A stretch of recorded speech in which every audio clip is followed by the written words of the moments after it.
My research really focuses on the immune system. Basically, it's a system we have in our bodies to fight off infections.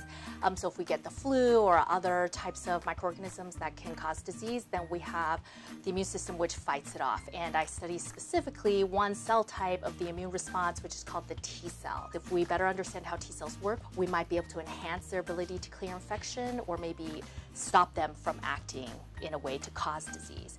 But this collaboration, we're very interested in trying to develop more generalized understanding of how do swarms function. So if we can map out how do individual either cells or ants or robots interact, do they come together and function together as a group, we might be able to apply that, like I said, to more effective robotic search or to other domains like social media to understand how do group dynamics work by understanding how do individuals work within the group.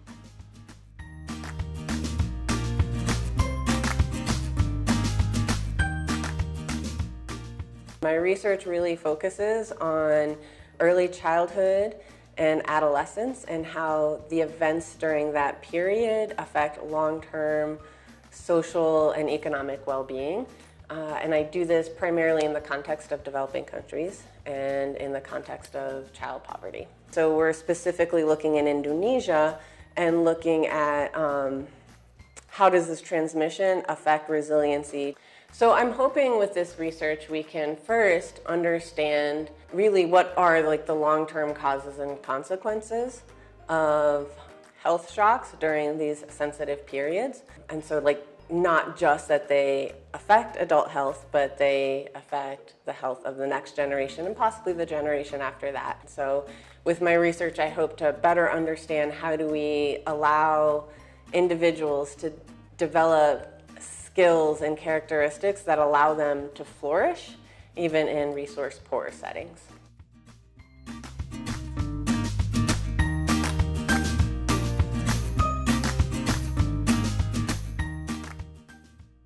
So we are looking at what are called augmentative and alternative communication system for kids with autism spectrum disorder. So what we're specifically looking at is alternative options. And recently, iPads in the last couple of years have really opened up the options in terms of using technology. I have graduate students and undergraduates assisting, but I am the one spearheading the design of the study. In one piece, it's looking at assessment and understanding how do we determine both intervention strategies and particular devices and formats that are most appropriate for a given child. In clinical practice, there's a lot of assumption where people are saying, oh, well, you know, I can't get the parents on board and I can't do that, right? And we're seeing, you know, parents who are very, very eager to participate in this research and learn more. We're starting to kind of analyze some of that now. And I think looking at some of the things that might predict success, I think is going to be an interesting piece. I think that is going to be some interesting findings that come out of that.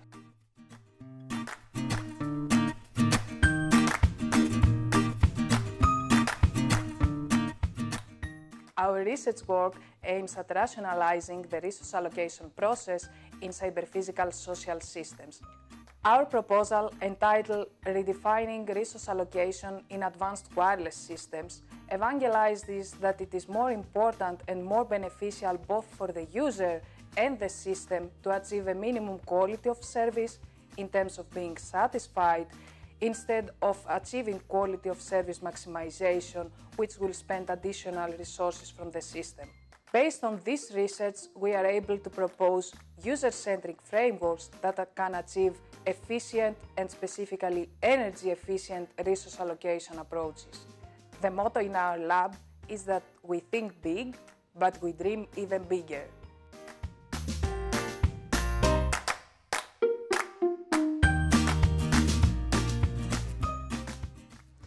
I research brains that have injury or damage or progressive disease, and I work to find treatments that will make them better, help them recover in the face of an injury, or maintain their integrity for as long as possible in the face of progressive disease.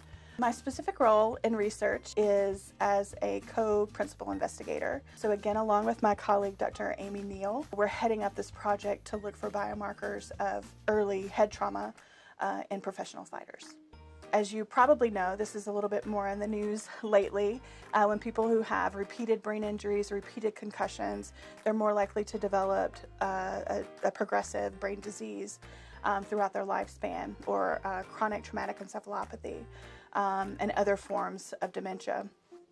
We're in the very early stages of this study, so our general conclusions so far and our expectations for the study are that we believe that speech and language assessment will provide some early indicators of progressive brain disease, and we're excited to be able to work towards developing these assessments and making them known throughout the research community